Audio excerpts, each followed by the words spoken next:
কোয়েশ্চেনটা নিয়ে এসেছি সেখানে তোমরা দেখতে পাচ্ছ একটা এররের কোয়েশ্চেন রয়েছে, এবং এররের কোয়েশ্চেন মানেই কিন্তু আর স্কিপ করা নয়। তো কিভাবে এই এররের প্রশ্নকে আমরা ট্রিকের মধ্যে দিয়ে সলভ করবো চলো দেখে নিই। এখানে বলছে I have never seen a coward man like Sohan.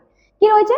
Man রয়েছে। আচ্ছা ম্যানটা কি? ম্যান ইজ আ নাউন, আর আমরা জানি নাউনের আগে কে বসে? নাউনের আগে বসে অ্যাডজেক্টিভ, রাইট? তোমার দেখে মনে হতে পারে যে কাওয়ার্ড তো অ্যাডজেক্টিভের মতোই লাগছে, তাহলে হয়তো এটা নো এরর वाला সেন্টেন্স। কিন্তু জেনে রাখো কাওয়ার্ড কিন্তু কখনোই অ্যাডজেক্টিভ ফর্ম নয়। Coward itself is a noun, coward itself is a noun, ঠিক আছে? তাহলে একে আমি অ্যাডজেক্টিভ কিভাবে করব ম্যাডাম? একে আমি কাওয়ার্ডলি করে দেবো। কি করব? কাওয়ার্ডলি। এল ওয়াই অ্যাড করা মানে আমরা জানি এটা অ্যাডভার্ব হয়ে যায়, কিন্তু জেনে রাখো অ্যাডজেক্টিভের সাথে এল ওয়াই অ্যাড করলে তবেই গিয়ে সেটা অ্যাডভার্ব হয়, কিন্তু নাউনের সাথে, এটা তো নাউন ছিল, নাউনের সাথে এল ওয়াই অ্যাড করে কখনোই আমি অ্যাডভার্ব কিন্তু করব না, তাহলে সেটা কি হয়ে যাবে? তখন সেটা হয়ে যাবে অ্যাডজেক্টিভ। তাহলে I have never seen a coward man হবে না, এটা হয়ে যাবে a cowardly man, a cowardly man, that is your adjective. I think clear করতে পেরেছি। এইরকমই কিছু ট্রিক জানতে আজই সাবস্ক্রাইব করো আমাদের চ্যানেলটা, আর বন্ধুদের সাথে শেয়ার করো।